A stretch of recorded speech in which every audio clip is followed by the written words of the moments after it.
Hello बच्चों, जैसा कि आप सभी लोग जानते हैं कि कुमार क्लासेस आपकी सफलता के लिए दिन रात मेहनत कर रहा है। चाहे वो गर्मी हो, बरसात हो, ठंडी हो, आपकी सफलता के लिए वो दिन रात मेहनत कर रहा है।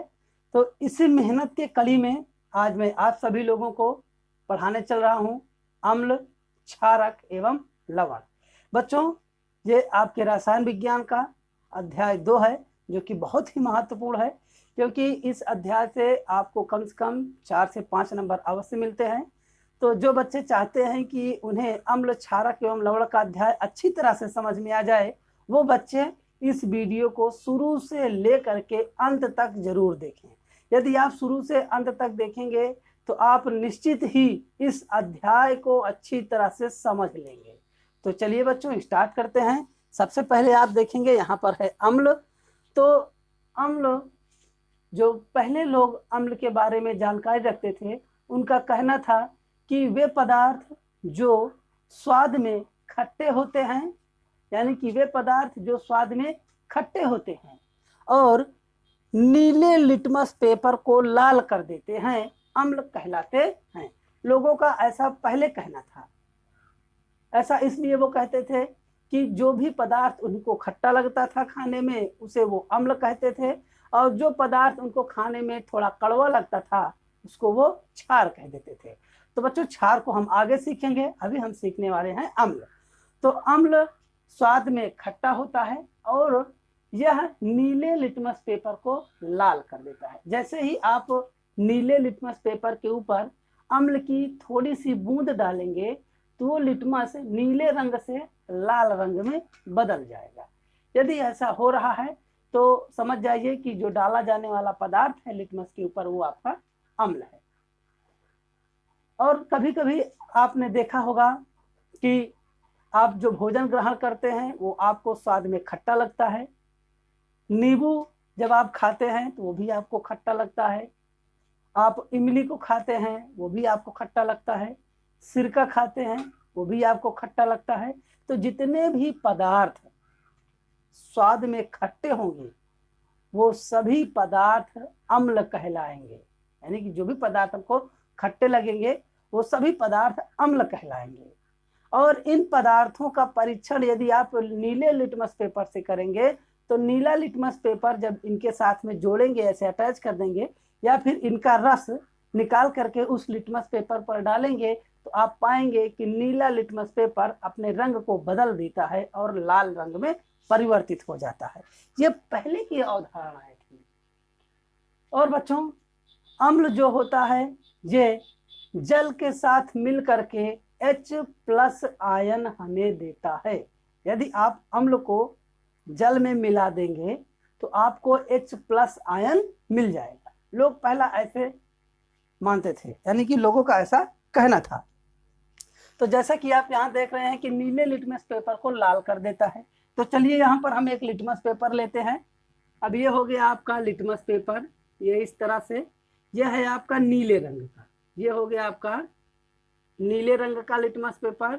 यहाँ पर हम लिख दिए हैं नीला, तो ये आपका लिटमस पेपर हो गया नीला। इस लिटमस पेपर के ऊपर हम अम्ल की कुछ बूंदें डाल देते हैं। ये हो गया आपका अम्ल, अम्ल की ये बूंद है, ये है आपका अम्ल। और ये हो गया आपका लिटमस पेपर, लिटमस पेपर है ना, ये हो गया नीला लिटमस पेपर।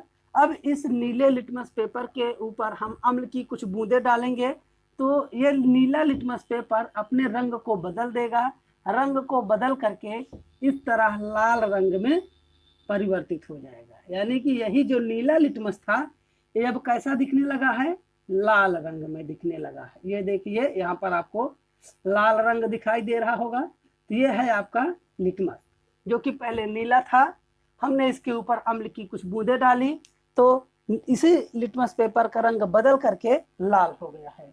तो जब भी आप नीले लिटमस पेपर के ऊपर अम्ल की कुछ बूंदें डालेंगे तो वो अपने रंग को बदल करके लाल रंग में परिवर्तित हो जाएगा।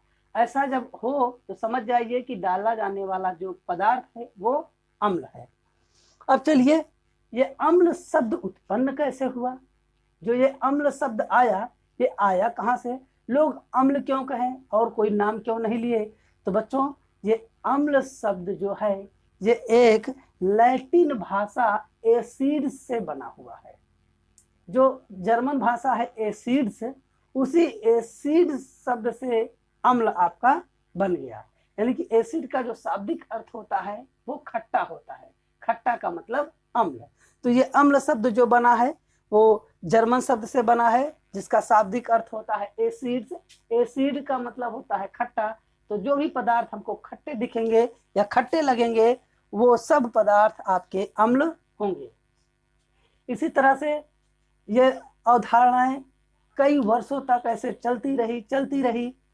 बाद में फिर एक वैज्ञानिक आए जिनका नाम है अर्हीनियस। उन्होंने अपना एक अलग तर्क दिया, अपनी एक अलग परिभाषा दी। तो चलिए देखते हैं कि अर्हीनियस ने क्या परिभाषा दी थी।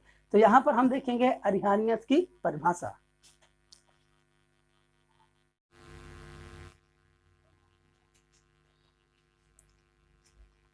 तो बच्चों चलिए हम देखते हैं अर्हेनियस का सिद्धांत। तो जो वैज्ञानिक थे अर्हेनियस, उन्होंने अम्ल के बारे में एक अलग सिद्धांत दिया। तो चलिए देखते हैं कि अर्हेनियस ने एक अलग सिद्धांत क्या दिया था।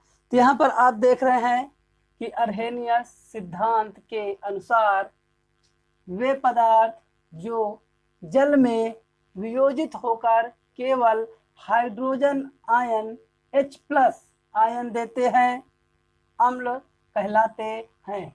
तो बच्चों जो अर्हेनियस थे इन्होंने बताया कि वे सभी पदार्थ जो जल में पूर्णतया वियोजित हो जाते हैं। पूर्णतया वियोजित होने का मतलब है कि पूरी तरह से जल के अंदर घुल जाते हैं और घुलने के बाद वो केवल H+ आयन देते हैं, वो सभी पदार्थ अम्ल कहलाते हैं। जो कि आपका बहुत ही महत्वपूर्ण जो है सिद्धांत है, इसको आप याद कर लीजिएगा, इसको नोट भी कर सकते हैं। तो अर्हेनियस ने बताया कि यदि हम अम्ल को जल के साथ घोलें तो हमें अम्ल केवल H+ आयन ही देगा। ये था अर्हेनियस का सिद्धांत। जैसे आप किसी भी अम्ल को ले सकते हैं। आप यहाँ पर देखने वाले हैं कुछ अम्लों को। तो चलिए देखते हैं उदाहरण में। जैसे आप यहाँ देख लीजिए उदाहरण में जैसे आपका है सिरका। यह है आपका सिरका, एक प्रकार का अम्ल है। नींबू, ये भी एक प्रकार का अम्ल होता है। नींबू के अंदर जो रस पाया जाता है वो भी एक प्रकार का अम्ल होता है। इमली, ये भी एक प्रकार का अम्ल ही है। यानी कि इमली जो खट्टी होती है, खट्टी होने का कारण उसके अंदर अम्ल का विद्यमान होना पाया जाता है। ये तो आपके हो गए प्राकृतिक अम्ल। इसी तरह से कुछ कृत्रिम अम्ल हैं, उनको भी देख लीजिए यहाँ पर। जैसे आपका आ जाता है HCl, H2SO4, ये भी आपका अम्ल ही है। HNO3, ये भी एक प्रकार का अम्ल है। इसी तरह से आ जाता है HCN, ये भी आपका एक अम्ल ही है। इस तरह से आपने देखा कि अम्ल के कुछ उदाहरण है यहाँ पर, जैसे सिरका, नींबू, इमली। ये तो आपके प्राकृतिक अम्ल हैं जो हमें प्राकृतिक देता है, यानी कि जिसे हम प्रकृति के द्वारा प्राप्त करते हैं। तो बच्चों, आप नींबू को खाते होंगे तो आपको खट्टा लगता होगा, सिरका को खाते हैं तो आपको खट्टा लगता होगा, इमली खाते हैं तो भी आपको ये खट्टी लगती है। तो इन सभी के अंदर एक विशेष प्रकार का अम्ल पाया जाता है। जितने भी अम्ल होते हैं इन सभी अम्लों का स्वाद खट्टा ही होता है। ऐसे ही कुछ कृत्रिम अम्ल हैं, जैसे आप यहाँ देख रहे हैं HCl, H2SO4, HNO3 और HCN। तो चलिए अब हम देखते हैं कि सिरके के अंदर कौन सा अम्ल पाया जाता है। तो यहाँ पर आप देख रहे होंगे सिरके के अंदर एक अम्ल पाया जाता है। तो सिरका जो होता है इसके अंदर सिट्रिक अम्ल एसिटिक अम्ल पाया जाता है। यह है एसिटिक अम्ल। यहाँ देखिए एसिटिक अम्ल जो आपका सिरका होता है इसके अंदर एसिटिक अम्ल पाया जाता है। ये सिरके के अंदर एसिटिक अम्ल पाया जाता है। नींबू के अंदर सिट्रिक अम्ल पाया जाता है।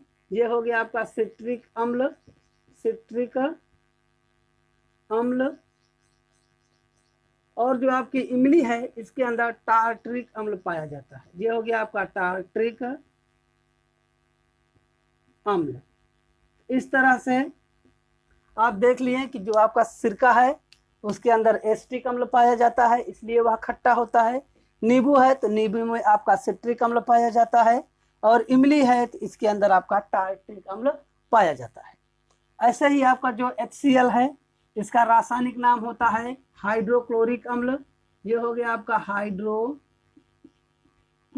अम्ल, क्लोरिक अम्ल। तो जो हाइड्रोक्लोरिक अम्ल है उसको हम HCl कहते हैं। ये आपका H2SO4 है, इसको हम सांद्र सल्फ्यूरिक अम्ल कहते हैं। ये हो गया आपका सांद्र सल्फ्यूरिक अम्ल। इसी तरह से HNO3 आपका है नाइट्रिक अम्ल, इसको हम नाइट्रिक अम्ल कहते हैं, नाइट्रिक अम्ल। और आपका HCN है, ये हाइड्रोजन साइनाइड है, ये है हाइड्रोजन साइनाइड,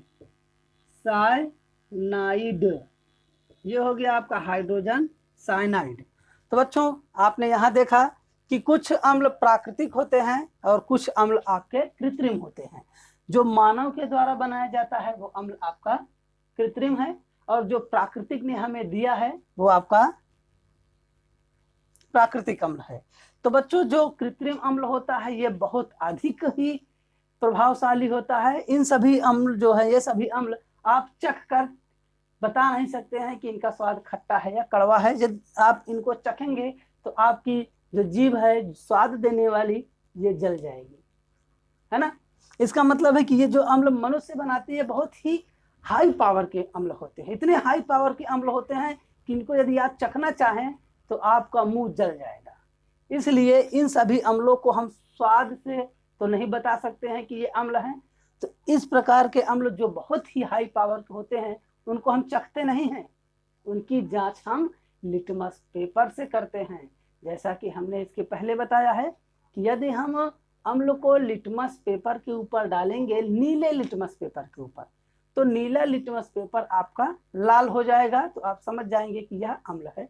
और ये जो प्राकृतिक अम्ल है बच्चों, ये तो प्राकृतिक ने हमें दिया है, इसको हम चख भी सकते हैं, चख करके बता सकते हैं कि इनका जो स्वाद है वो खट्टा है।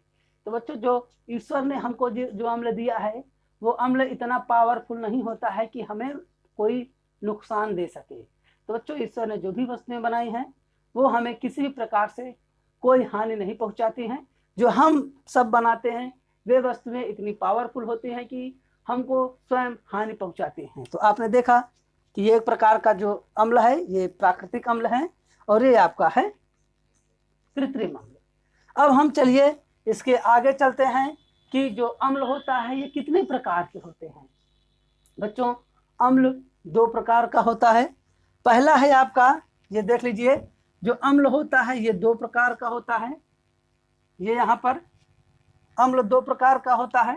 पहला अम्ल है आपका प्रबल अम्ल। अब यहाँ पर आप देख लिए हैं प्रबल अम्ल, ये हो गए आपके प्रबल अम्ल। और जो दूसरा है इसको कहते हैं हम दुर्बल अम्ल। दुर्बल अम्ल, दुर्बल का मतलब है कमजोर वाला अम्ल। दुर्बल अम्ल का मतलब है कमजोर का अम्ल, यानी कि जो अम्ल कमजोर होगा उसको हम दुर्बल अम्ल कहेंगे। और जो अम्ल इतना पावरफुल हो कि हमको ही जला दे उसको हम प्रबल अम्ल कहेंगे। तो यहाँ पर आप देख लिए होंगे कि ये आपके जो अम्ल हैं ये सभी प्रबल अम्ल हैं, और ये जो आपके अम्ल हैं ये दुर्बल अम्ल है ना। कि जो इस तरफ के बने हुए अम्ल हैं ये आपके दुर्बल अम्ल हैं, और इधर वाले जो अम्ल हैं ये आपके प्रबल अम्ल हैं। तो चलिए अब देखते हैं कि प्रबल अम्ल क्या होता है। सबसे पहले आप सीखेंगे प्रबल अम्ल।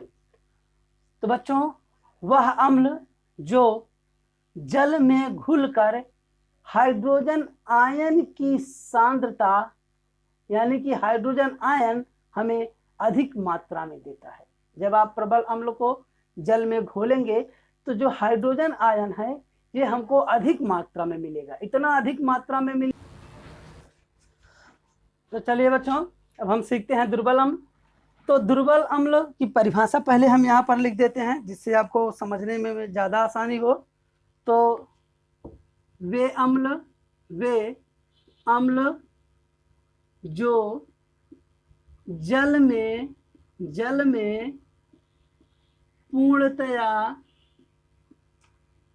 पूर्णतया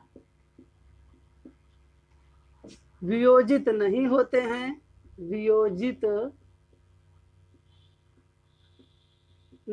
होते हैं,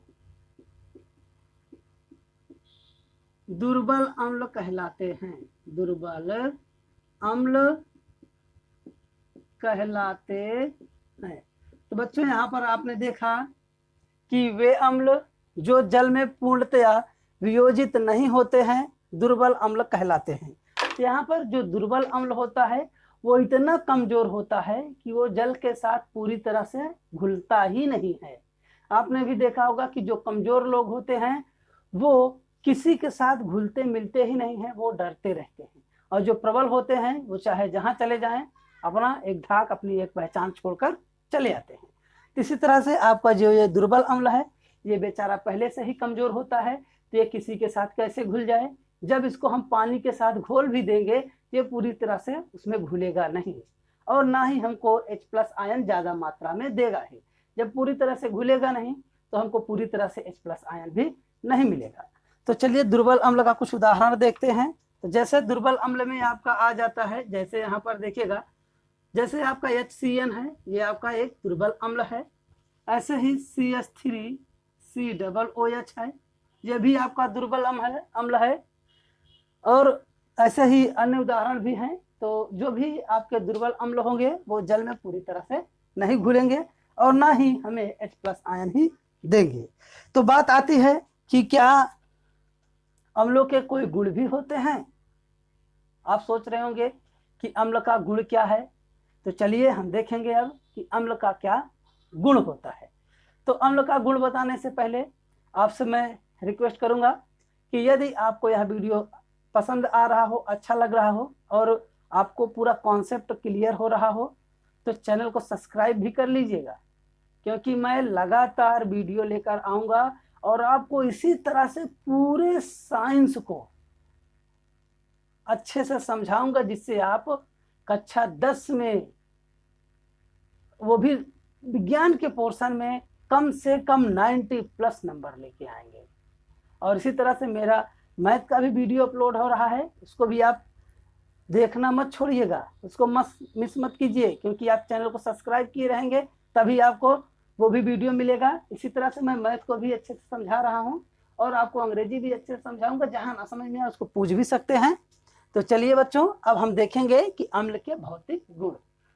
अम्ल के भौतिक गुण क्या होते हैं उसको हम सीख लेते हैं।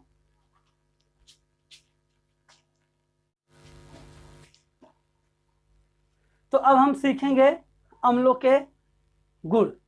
तो बच्चों, अम्ल के 2 प्रकार के गुण होते हैं, एक तो भौतिक गुण होता है और दूसरा रासायनिक गुण होता है। तो सबसे पहले हम सीखेंगे यहाँ पर अम्लों के भौतिक गुण। तो बच्चों, अम्ल के भौतिक गुण क्या होते हैं उसको सीखेंगे हम। तो सबसे पहला है अम्ल का भौतिक गुण। यहाँ पर देखिए, पहला नंबर जो गुण है वो है अम्ल स्वाद में खट्टे होते हैं। अम्ल स्वाद में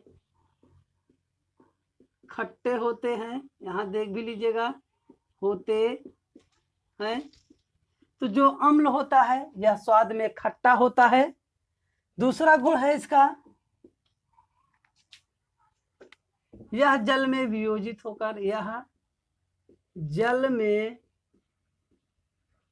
घुलकर H+ आयन देते हैं, आयन देते हैं। तो बच्चों, जो अम्ल होता है यह जल में घुल करके हमें H+ आयन देता है। जैसे पहला गुण था कि अम्ल स्वाद में खट्टे होते हैं, हमने आपको बताया कि अम्ल को जब भी हम आप चखेंगे तो ये स्वाद में खट्टे प्रतीत होंगे। और दूसरा है कि अम्ल को जल में घोलेंगे तो हमको H+ आयन मिलेगा। और तीसरा गुण इसका है, देख लीजिए, तीसरा गुण तो तीसरा गुण है अम्ल नीले लिटमस पेपर को, नीले लिटमस पेपर को लाल कर देता है, लाल कर देता है। यहां पर देख लीजिएगा आप, देता है। तो बच्चों जो इसका तीसरा गुण है कि अम्ल नीले लिटमस पेपर को लाल कर देता है, जैसा कि हमने आपको इसके पहले बताया था कि जब भी किसी अम्ल को नीले लिटमस पेपर के ऊपर डालेंगे तो उसका रंग बदल करके लाल हो जाएगा। इसका जो चौथा गुण है उसको देख लेते हैं। तो आपका चौथा गुण है अम्ल संक्षारक होते हैं, अम्ल संक्षारक होते हैं, संक्षारक होते हैं। तो यहाँ पर आपने देखा कि चौथा गुण है अम्ल संक्षारक होते हैं। संक्षारक का मतलब होता है बच्चों कि यदि अम्ल के अंदर किसी धातु को डाल दिया जाए, जैसे लोहा या अन्य कोई धातु डाल दी जाए अम्ल के अंदर, तो उसमें बहुत जल्दी जंग लग जाता है। तो जंग का लगना ही संक्षारक है। आप अपने आसपास में भी देखते होंगे कि जहाँ पर अम्ल यानी कि खट्टे पदार्थ रखे होते हैं, यदि वहाँ पर कोई लोहा का टुकड़ा हो तो वो जल्दी से उसमें जंग लग जाएगा और उसे खराब हो जाएगा। ऐसे ही आपको उदाहरण के तौर पर यदि प्रैक्टिकल भी करना है तो आप एक लोहे की कील लीजिएगा, लोहे की कील को एक कटोरी में रख दीजिए, कटोरी में रखने के बाद उसके ऊपर नींबू गाड़ दीजिए, यानी कि नींबू का रस डाल दीजिए, और एक कील आप बिना नींबू के रस में डाले ही बगल में रख दीजिए। तो 2-3 दिन के बाद जब आप परीक्षण करेंगे तो आप पाएंगे कि जो नींबू के रस में कील रखी गई थी उसमें अधिक मात्रा में जंग लगे हैं, और जो आपने बाहर रखी थी कील उसमें कम मात्रा में जंग लगे हैं। इससे निष्कर्ष निकलता है कि जो अम्ल होते हैं उसकी प्रकृति संक्षारक होती है। ये तो आपका हो गया चौथे नंबर का। अब हम सीखेंगे कि क्या अम्ल किसी धातु के साथ क्रिया भी कर सकती है। आपने इसके पहले ही देखा कि किस प्रकार से जो नींबू का रस था वो कील के साथ क्रिया करके उसमें जंग लगा दिया है। तो हम अब देखने वाले हैं कि क्या अम्ल किसी धातु के साथ कोई रासायनिक क्रिया भी कर सकते हैं। तो चलिए हम उसको अब देखें।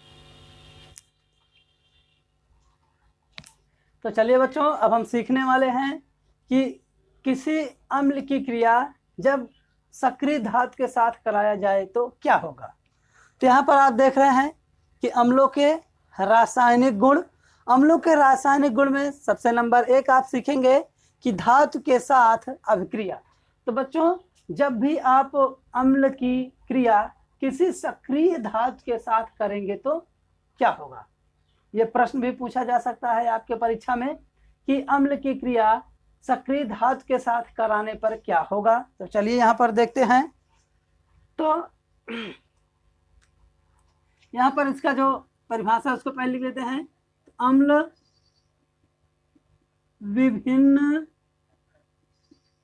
अम्ल विभिन्न प्रकार के सक्रिय धातुओं के साथ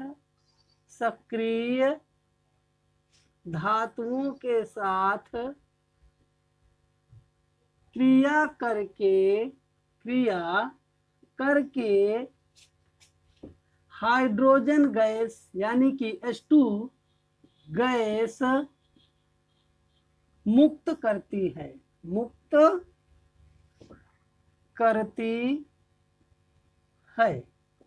तो यहाँ पर आप देख रहे हैं कि जब भी आप अम्ल की क्रिया विभिन्न प्रकार के सक्रिय धातुओं के साथ करते हैं तो आपको हाइड्रोजन गैस प्राप्त होती है।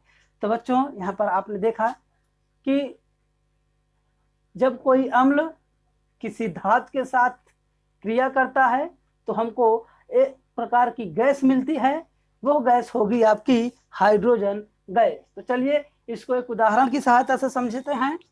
तो यहाँ पर आप इस तरह से पहले लेंगे एक परख नली, ये आप ले लिए हैं परख नली। आप लैब में जाते होंगे तो वहाँ पर देखे होंगे कि परख नली कैसे होती है। तो ये हो गई आपकी एक परख नली जो कांच की बनी हुई होती है। अब इस परख नली के अंदर आप यहाँ तक इस तरह से कि कोई अम्ल डाल दीजिए। जैसे आप अम्ल ले लेते हैं HCl, तो हमने क्या किया कि परख नली के अंदर थोड़ा सा HCl लिया। HCl लेने के बाद इसी परख नली के अंदर हम जिंक के छोटे छोटे टुकड़े डाल देते हैं। तो पहले हमने इसके अंदर अम्ल लिया था, अब उसके बाद हमने जिंक के छोटे छोटे टुकड़े डाल दिए। तो ये देख रहे हैं आप, जो लाल रंग का है ये जिंक का टुकड़ा है Zn, और जो काला काला दिखाई दे रहा है ये आपका है HCl। जब आप जिंक और HCl को एक परख नली के अंदर लेंगे तो थोड़ी देर बाद आप देखेंगे कि एक विशेष प्रकार की गैस बुलबुला बनाती हुई ऊपर की ओर निकल रही है। तो यहाँ देख लीजिए, ये छोटी छोटी गैसों के बुलबुले जो हैं ये ऊपर की ओर इस तरह से हवा में निकल रहे हैं। तो ये जो गैस के बुलबुले निकल रहे हैं ये गैस क्या है? तो ये जो गैस निकल रही है यही आपकी हाइड्रोजन गैस है। तो आपने देखा कि हमने अम्ल की क्रिया एक धातु जिंक के साथ करवाया तो हमको एक विशेष प्रकार की गैस प्राप्त हुई जिसको हम हाइड्रोजन गैस कहते हैं। तो यही आपकी है हाइड्रोजन गैस। अब इस हाइड्रोजन गैस का परीक्षण करने के लिए आप जलती हुई एक मोमबत्ती लेंगे। जैसे ये मान लीजिए मोमबत्ती है, तो ये मोमबत्ती जल रही है। जलती हुई मोमबत्ती को जब आप ऐसे इन गैस के बुलबुलों के पास ले जाएंगे तो ये गैस के बुलबुले फट फट करके ऐसे दगने लगेंगे, यानी फट फट की आवाज आएगी। इसका मतलब ये हुआ कि जो गैस निकल रही है ये आपकी हाइड्रोजन गैस है, क्योंकि हाइड्रोजन गैस जब आग के संपर्क में आती है तो फट फट करके वो जलने लगती है। तो ये आपकी जो निकलने वाली गैस है ये आपकी है हाइड्रोजन गैस। तो चलिए अब इसका समीकरण बनाते हैं और देखते हैं कि समीकरण कैसे बनाएंगे। तो ये आपका है समीकरण। तो हमने सबसे पहले समीकरण में क्या लिया था? अम्ल लिया था। तो यहाँ पर हम लिख देंगे पहले अम्ल। ये है आपका अम्ल। हमने क्या लिया? पहले अम्ल लिया। अम्ल लेने के बाद हमने क्या किया? उसमें जिंक के टुकड़े डाले। तो जिंक क्या है? आपका एक प्रकार का धातु है, तो हमने धातु ले लिया। अम्ल और धातु जब दोनों की क्रिया करवाए, दोनों आपस में अभिक्रिया किए तो क्या निकला? यानी कि हाइड्रोजन गैस निकल रही थी आपकी, आपने देखा था। ये है हाइड्रोजन गैस, हाइड्रोजन गैस। तो हाइड्रोजन गैस निकल गई। तो हाइड्रोजन गैस के निकलने के बाद कुछ शेष बचा होगा। जैसे आप केला खाते हैं, केला तो खा लेते हैं, उसका छिलका शेष बच जाता है। इसी तरह से ये जो अम्ल है, इस अम्ल में से हाइड्रोजन तो निकल गया, आपका क्लोरीन बचा और जिंक बचा, ये दोनों तो बच ही गए हैं। तो ये दोनों मिलकर के आपस में लवण का निर्माण करेंगे। तो ये हो जाएगा आपका यहाँ पर लवण। तो अम्ल और धातु जब आपस में क्रिया करेंगे तो आपको मिलेगा लवण और हाइड्रोजन गैस। अब यहाँ पर हमने अम्ल क्या लिया था? तो अम्ल हमारा था HCl। तो ये देख लीजिए हमने HCl लिया था। और धातु में क्या लिया था? तो जिंक लिया था। अब दोनों की क्रिया करवाए हैं तो हमको मिला है लवण। तो सबसे पहले हम क्या निकालेंगे? Hydrogen gas. हाइड्रोजन गैस जो है वो आपकी है H2। तो हाइड्रोजन निकल गई। तो यहाँ आप देख रहे हैं कि हाइड्रोजन की संख्या 2 है और इस तरफ देख रहे हैं तो हाइड्रोजन की संख्या 1 है। तो हम क्या करेंगे? दोनों ओर के हाइड्रोजन को बराबर करने के लिए हम यहाँ सामने की ओर 2 से गुणा कर देंगे। तो ये हो जाएगा आपका 2HCl, यानी कि इसमें से आपका जो ये 2 हाइड्रोजन हैं ये दोनों हाइड्रोजन निकल गए। तो आपका क्या बचा? क्लोरीन, यानी कि 2 क्लोरीन बचेगा, क्योंकि जो आपका सामने वाला ये 2 है, 2 का गुणा इस क्लोरीन के साथ में भी होगा, यानी कि यहाँ पर 2 क्लोरीन बचा है और 1 जिंक बचा है। तो क्लोरीन और जिंक आपस में क्रिया करके ये बन जाएंगे ZnCl2, यानी कि जिंक क्लोराइड। तो आपने यहाँ देखा कि हमने अम्ल और धातु की क्रिया करवाए तो हमको मिला है लवण और हाइड्रोजन गैस। तो हमारा अम्ल था HCl, तो हमने HCl लिखा था, और हमने जो धातु ली थी वो जिंक थी तो हमने Zn लिख दिया। यहाँ पर आपका है लवण बन गया और हाइड्रोजन गैस। तो इसी तरह से आप कोई भी अम्ल ले सकते हैं और कोई भी सक्रिय धातु भी ले सकते हैं। तो आप लोग ये एक अभिक्रिया बनाइएगा, बना के कमेंट में बताइए कि क्या बचेगा आपका। जो यहाँ पर लवण होगा वो क्या बनेगा। जैसे आप ले लेते हैं सोडियम यानी और इसकी क्रिया आप HCl के साथ में करवाइएगा तो क्या बनेगा, जल्दी से बताइए कमेंट बॉक्स में। तो इसको आप कमेंट बॉक्स में बताइएगा क्या बनेगा। हम अब चलते हैं आगे। आगे हम सीखेंगे कि जब किसी धातु की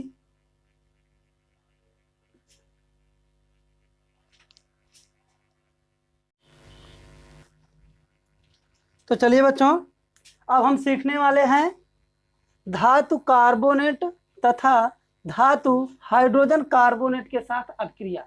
तो बच्चों हमने इसके पहले देखा कि अम्ल की क्रिया धातु के साथ कराने पर क्या होता है। अब हम सीखने वाले हैं कि अम्ल की क्रिया धातु कार्बोनेट तथा धातु हाइड्रोजन कार्बोनेट के साथ कराई जाए तो क्या होगा। तो बच्चों जब भी हम धातु कार्बोनेट की क्रिया किसी अम्ल से कराते हैं तो हमें कार्बन डाइऑक्साइड गैस प्राप्त होती है। तो यहाँ पर हम देखने वाले हैं, इसको परिभाषा के अनुसार हम देखेंगे। तो हम लिखेंगे कि जब धातु कार्बोनेट, यहाँ लिख लीजिएगा ऐसे, धातु कार्बोनेट ऑब्लिक करके धातु हाइड्रोजन कार्बोनेट, धातु हाइड्रोजन कार्बोनेट, यह है धातु हाइड्रोजन कार्बोनेट की क्रिया अम्ल के साथ कराते हैं। अम्ल के साथ कराने पर हमें CO2 गैस प्राप्त होती है। तो बच्चों यहाँ पर आपने देखा कि जब भी हम धातु कार्बोनेट या फिर धातु हाइड्रोजन कार्बोनेट की क्रिया अम्ल के साथ करवाते हैं तो हमें कार्बन डाइऑक्साइड गैस मिलती है। इसका मतलब हुआ कि पहले हम लेंगे धातु कार्बोनेट। अब यहाँ पर ले लीजिए पहले धातु कार्बोनेट। तो क्या करेंगे, सबसे पहले हम लेंगे यहाँ पर धातु कार्बोनेट। ये देख लीजिए, हमने लिया सबसे पहले धातु कार्बोनेट, उसके बाद हमने क्या लिया था, उसके साथ में अम्ल लिया। तो यहाँ पर आप देख लीजिए कि पहले हमने धातु कार्बोनेट लिया, उसके बाद हमने लिया अम्ल। ये दोनों बेचारे जब आपस में मिले तो क्या बनाएंगे लवण कार्बन डाइऑक्साइड यानी कि CO2 और जल। ये तीन चीज हमको मिलेगी। जब भी हम धातु कार्बोनेट की क्रिया अम्ल के साथ करवाएंगे तो हमको मिलेगा लवण, कार्बन डाइऑक्साइड और जल। ये तीन चीजें मिलेंगे। तो चलिए हम सबसे पहले लेते हैं धातु कार्बोनेट। तो धातु कार्बोनेट के स्थान पर हम लेंगे कैल्शियम कार्बोनेट। जो ये आपका कैल्शियम कार्बोनेट है, ये आपका है धातु कार्बोनेट, क्योंकि ये कैल्शियम आपका है धातु और कार्बोनेट मतलब CO3। तो जहां भी कार्बोनेट होगा वहां पर आप CO3 लिखिएगा। धातु के स्थान पर आप यहाँ कैल्शियम लिए हैं तो आप सोडियम ले सकते हैं, तो हो जाएगा NaCO3 sodium carbonate, CaCO3 calcium carbonate. ऐसे ही मैग्नीशियम कार्बोनेट लेंगे तो आपका हो जाएगा MgCO3। तो इस धातु के स्थान पर यहाँ कोई भी धातु लिख सकते हैं, कार्बोनेट आपका वही होगा। तो हम लिए हैं धातु कार्बोनेट। और क्या लेंगे, हम लेंगे अब अम्ल। तो अम्ल क्या लेंगे बच्चों, तो अम्ल के स्थान पर हम लेंगे HCl, यानी कि हम लिए अम्ल HCl। वो भी HCl के 2 अणु लिए हैं, यानी कि HCl का कितने अणु हैं, 2 अणु। तो ये दोनों जब आपस में क्रिया करेंगे तो हमको मिलेगा लवण।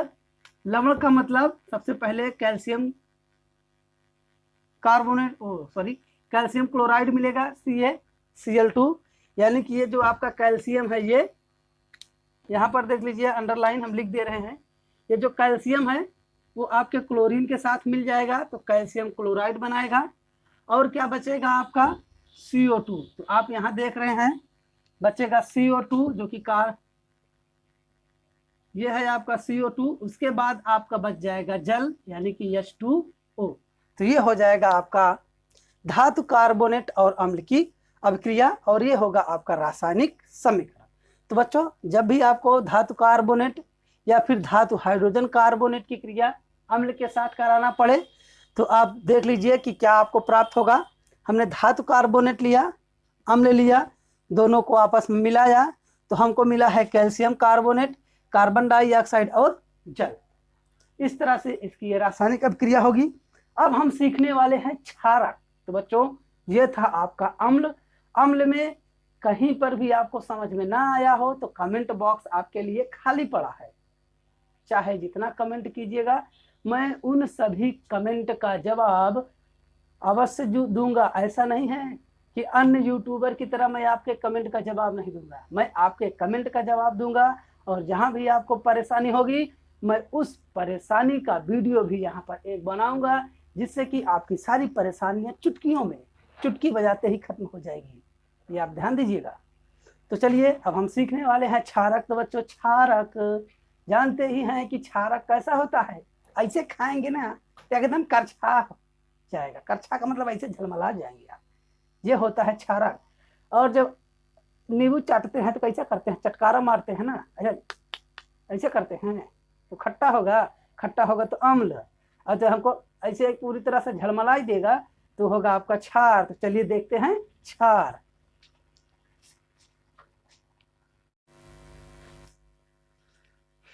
तो चलिए बच्चों अब हम सीखेंगे क्षारक। तो बच्चों क्षारक मतलब, क्षारक का नाम ही आप पहली बार सुन रहे होंगे या बहुत से बच्चे इसके पहले भी क्षार का नाम सुने होंगे। तो चलिए देखते हैं कि क्षारक क्या होता है। तो बच्चों यहाँ पर आप देख रहे हैं कि क्षारक वह पदार्थ होता है, क्षारक वह पदार्थ होता है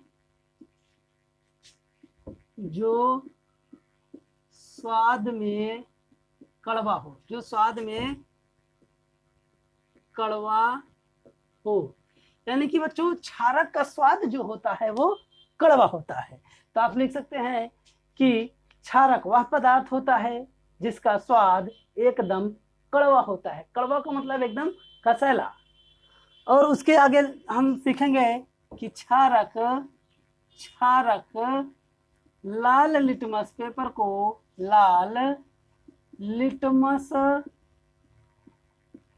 पेपर को नीला कर देता है। बच्चों यहाँ पर देख रहे हैं नीला कर देता है। यहाँ पर आप देख रहे हैं क्षारक। तो क्षारक वह पदार्थ होता है जो स्वाद में कड़वा होता है और क्षारक लाल लिटमस पेपर को नीला कर देता है। तो चलिए यहाँ पर देखिए, मान लीजिए कि यहाँ पर एक लिटमस पेपर आप लिए, ये जिसका रंग है आपका लाल। यहाँ पर देख लीजिए ये लाल रंग का लिटमस पेपर आपके सामने तैयार है। ये लाल रंग का लिटमस पेपर है। अब इसके ऊपर हम क्षार की कुछ बूंदे डाल देते हैं। ये देख लीजिए क्षार की कुछ बूंदे हमने डाला, ये क्षार की बूंदे हैं। क्षार की बूंदे जब इसके ऊपर हम डालेंगे तो ये जो लाल लिटमस पेपर था, यही लाल लिटमस पेपर अब नीला हो जाएगा। तो यहाँ पर आप देख रहे हैं इस तरह से नीला हो जाता है, रंग बदल जाता है। ये है आपका नीला। तो जब भी आप लाल लिटमस पेपर के ऊपर क्षारक की कुछ बूंदे डालेंगे तो वह अपने रंग को बदल करके नीला रंग हो जाएगा। यानी कि जो लिटमस पेपर होता है उसका रंग बदल जाता है, लाल होगा तो वो नीला हो जाएगा। ये होती है क्षारक की पहचान। यानी कि जब भी हमको क्षार की पहचान करनी होगी तो हम क्या करेंगे, सबसे पहले लाल लिटमस पेपर लेंगे और लाल लिटमस पेपर के ऊपर जल की कुछ क्षारक की कुछ बूंदे डालेंगे। तो क्षारक की बूंदे डालने के बाद आप देखेंगे कि वही लाल लिटमस पेपर थोड़ी देर में नीले रंग में बदल जाता है। तो बच्चों जब भी लाल लिटमस पेपर नीले रंग में बदल जाए तो जान लीजिएगा कि डाला जाने वाला पदार्थ आपका क्षारक है। तो ये हो गया आपका क्षारक। अब देखते हैं अर्हेनियस सिद्धांत के अनुसार क्षारक की क्या परिभाषा होती है। तो बच्चों अब चलिए देखते हैं अर्हेनियस सिद्धांत के अनुसार क्षारक की परिभाषा।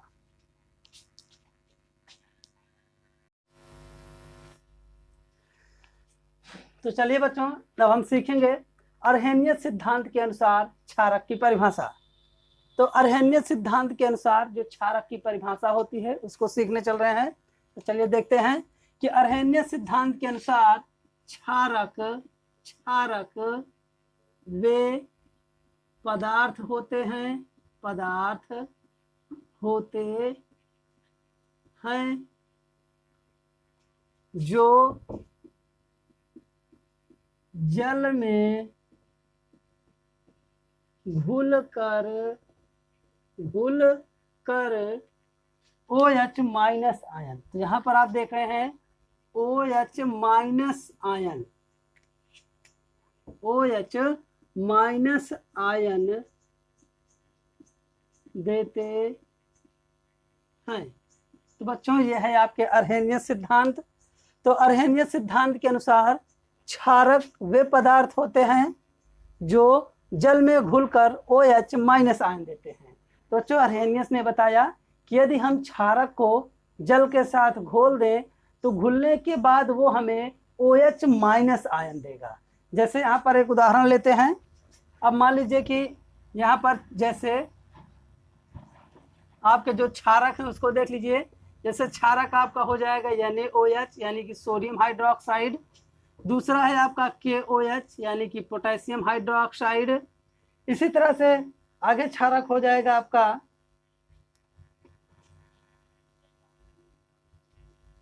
NH4OH यानी कि अमोनियम हाइड्रोक्साइड। तो ये पहला जो है इसको कहते हैं सोडियम हाइड्रोक्साइड, ये है आपका पोटेशियम हाइड्रोक्साइड और ये है आपका अमोनियम हाइड्रोक्साइड। तो बच्चों जब हम इन क्षारकों को जल के साथ घोल देंगे तो हमको OH माइनस आयन मिलेगा। तो चलिए जल के साथ घोल कर देखते हैं। यह है आपका NaOH, ये देख लीजिए आपका है NaOH। हमने इसको जल के साथ घोला, ये यहाँ पर हम जल के साथ घोल रहे हैं। ये आपका हो गया H2O। जल के साथ घोलने पर आपका जो सोडियम Na है ये अलग हो जाएगा और OH जो है आपका वो अलग हो जाएगा। तो यहाँ पर आप देख रहे हैं कि हमने NaOH को जल के साथ घोला तो हमको सोडियम आयन अलग मिला और OH माइनस अलग मिला। तो बच्चों जितने भी क्षारक होंगे सभी क्षारकों में OH माइनस अवश्य होगा। यानी कि यदि उस क्षारक के अंदर हमको OH माइनस आयन नहीं मिल रहा है इसका मतलब वो क्षारक नहीं है। जो भी पदार्थ घोलने पर हमको OH माइनस आयन देगा वही आपका क्षारक होगा। तो चलिए देखते हैं क्षारक के प्रकार। तो क्षारक बच्चों दो प्रकार का होता है। यहाँ देख लीजिए क्षारक के प्रकार, ये है आपका क्षारक के प्रकार। तो बच्चों क्षारक भी आपका दो प्रकार का होता है। यहाँ पर देखिए क्षारक के प्रकार में क्षारक दो प्रकार का होता है। एक तो है आपका प्रबल क्षारक, एक है आपका प्रबल क्षारक, दूसरा है आपका दुर्बल क्षारक, ये है आपका दुर्बल क्षारक। तो बच्चों क्षारक दो प्रकार का होता है। पहला होता है आपका प्रबल क्षारक और दूसरा होता है आपका दुर्बल क्षारक। तो चलिए देखते हैं सबसे पहले प्रबल क्षारक। तो बच्चों प्रबल क्षारक वह क्षारक होता है जो जल में घोलने पर अधिक मात्रा में OH माइनस आयन देता है। इसका मतलब कि यदि हम प्रबल क्षारक को जल में घोलेंगे तो हमको अधिक मात्रा में OH माइनस आयन मिलेगा। यह है आपका प्रबल क्षारक। इसी तरह से दुर्बल क्षारक, जब हम किसी दुर्बल क्षारक को जल के साथ घोलते हैं तो हमको OH माइनस आयन कम मात्रा में मिलता है। यानी कि दुर्बल क्षारक घोलने पर हमें OH कम मात्रा में मिलेगा और प्रबल क्षारक को जब हम जल में घोलेंगे तो आपको OH माइनस आयन अधिक मात्रा में प्राप्त होगा। अब हम देखते हैं कि जो क्षारक है क्षारक के भौतिक गुण क्या क्या होते हैं। तो चलिए देखते हैं क्षारक के भौतिक गुण। तो चलिए बच्चों अब हम सीखते हैं क्षारक के भौतिक गुण। तो जिस तरह से अम्ल का एक भौतिक गुण था ऐसे ही आपका क्षारक का भी एक भौतिक गुण होगा। तो चलिए देखते हैं क्षारक के भौतिक गुण। तो नंबर 1 है यहाँ पर क्षारक के भौतिक गुण में नंबर 1 है क्षारक स्वाद में कड़वे होते हैं। स्वाद में कड़वे होते हैं, ये देख लीजिए पहला गुण है इसका। यानी कि जो क्षारक होगा उसका स्वाद बहुत ही कड़वा होगा। पहला गुण यानी कि स्वाद में क्षारक जो है वो कड़वे होते हैं। दूसरा गुण है आपका क्षारक जल में घुलकर OH माइनस आयन देते हैं। तो बच्चों जब क्षारक को आप जल में घोलेंगे तो हमको OH माइनस आयन मिलेगा। तीसरा गुण है इसका, जो तीसरा वाला गुण है उसको देख लीजिए। तो क्षारक स्पर्श करने पर साबुन के समान चिकना होता है, चिकना होता है। यह हो गया इसका तीसरा गुण। पहला गुण है क्षारक स्वाद में कड़वे होते हैं। इसका दूसरा गुण है क्षारक जल में घुलकर OH माइनस आयन देते हैं। तीसरा है आपका क्षारक स्पर्श करने पर साबुन के समान चिकना होता है। अब इसका आएगा चौथा गुण। तो चलिए चौथा गुण देखते हैं। क्षारक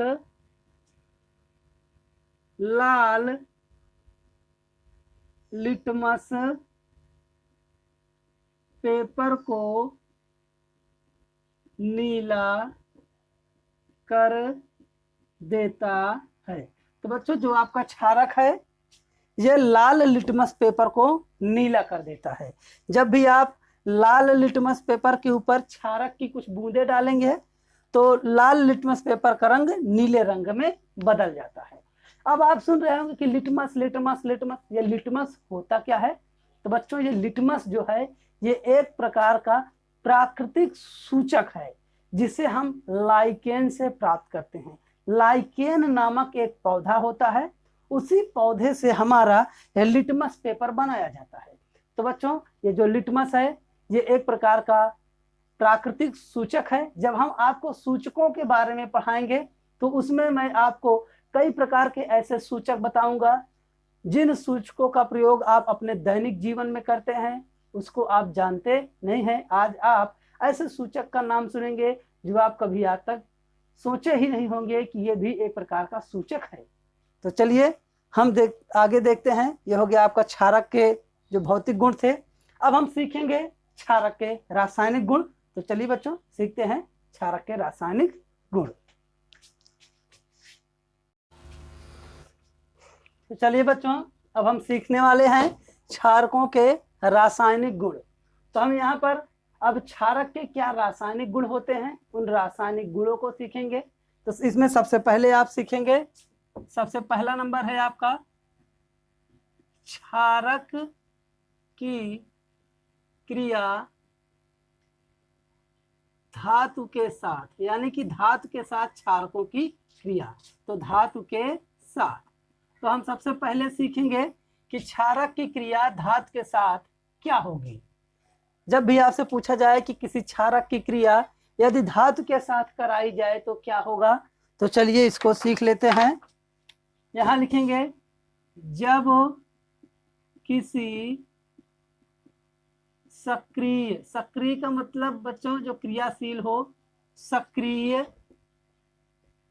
धातु की अभिक्रिया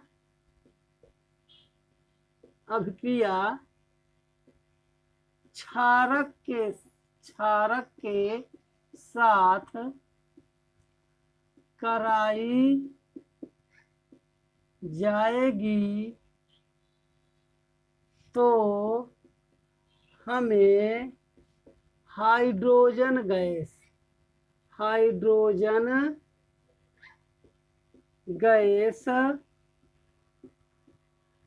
प्राप्त होगी। ये आपका है पहला गुण। तो बच्चों यदि हम क्षारक की क्रिया धातु के साथ कराएं तो क्या होगा, तो यहाँ पर आप देख रहे हैं कि जब किसी सक्रिय धातु की अभिक्रिया क्षारक के साथ कराई जाएगी तो हमें हाइड्रोजन गैस प्राप्त होगी।